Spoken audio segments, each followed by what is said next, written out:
What chip shortage? Hey, it's more NVIDIA news. NVIDIA is rumored to be launching RTX 40 series cards in 2022. I mean, the reality of it is NVIDIA would have started work on 40 series. What is this? Ada Lovelace, I guess, is the code name for these upcoming ones. Can't remember. The point is, NVIDIA would have started planning for these, probably 3.5 years ago. So they would have had absolutely no way of knowing that they were going to have no way of manufacturing enough of their previous generation to the point where they're only competing against nobody. Like, there's literally no GPUs that anyone can buy anyway. So there's no point putting all of this R&D into releasing a new generation of GPUs. That being said, and I memed on it a little bit for in consumers. the intro, I'm still happy they're pushing forward at the very least. Yeah. This is one of those situations where I don't want to bash on progress.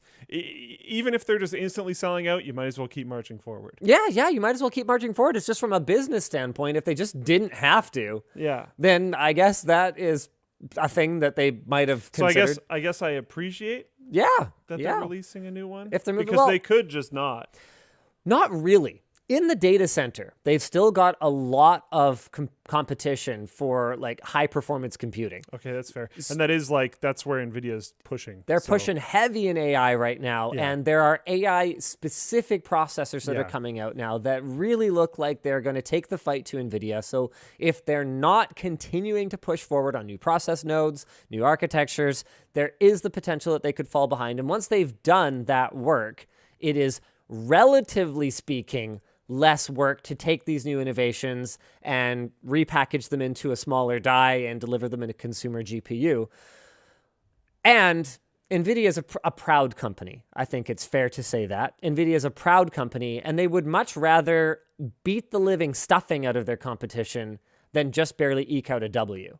So as much as we might fault NVIDIA from time to time, whether it's for, holding back a release because they don't have a financial incentive to go ahead with it, they never hold back for that long, even during periods of complete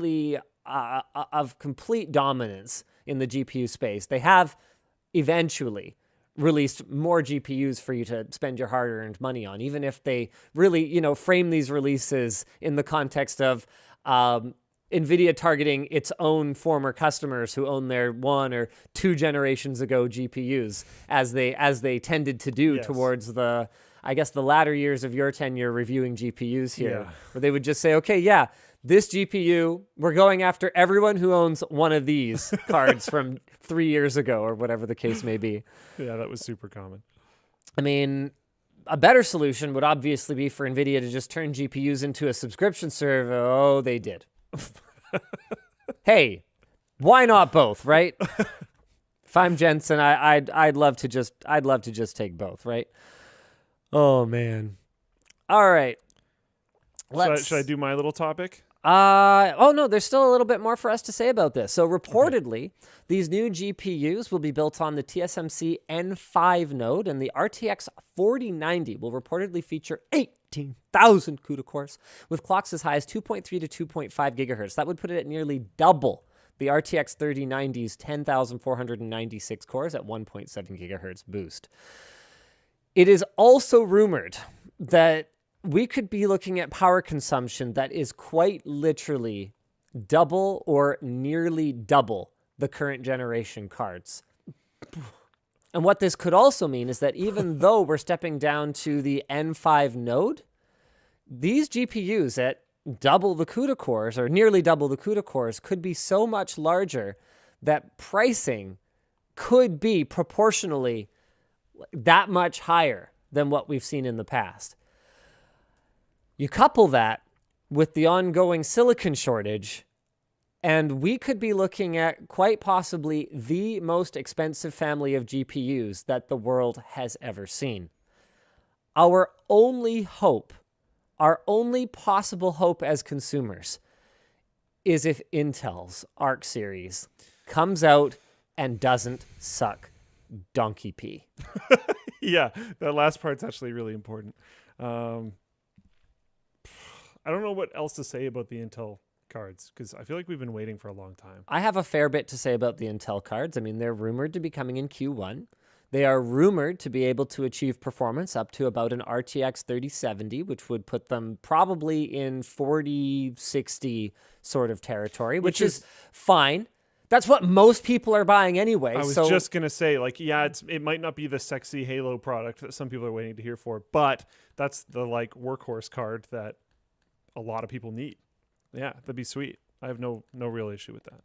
Yep. But the problem is that even if Intel decides to flood the market with these sort of performance tier, but not top tier, so hopefully affordable GPUs, that's still not going to do anything about the overall shortage, because while we might wish that Intel was using their own fabs, which are a separate sort of capacity bucket compared to the rest of the industry, which is reliant on mostly TSMC and Samsung for the cutting edge nodes. I mean, TSMC and Samsung, that's it. Unfortunately, Intel is supposed to be using TSMC for these upcoming GPUs. So there's a silver lining. On the one hand, there's only so many wafers that TSMC can process. But on the other hand, if Intel is focusing this production on relatively small dies that can turn a single wafer into relatively more cards, then more gamers can at least get a card, so that if NVIDIA and AMD, for that matter, want to focus on larger die GPUs that obviously can be sold for more margin as higher end cards. I mean, it's no coincidence that we haven't seen a desktop 50 series RTX like 3050 or 3050 Ti. I mean, that ain't a coincidence. So if NVIDIA and AMD want to focus on those larger die cards, at least people can get something.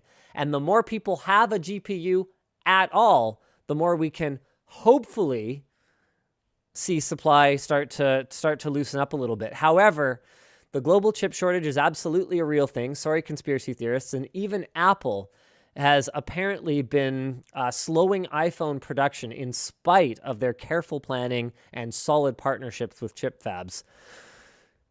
So, yeah, good luck, everybody.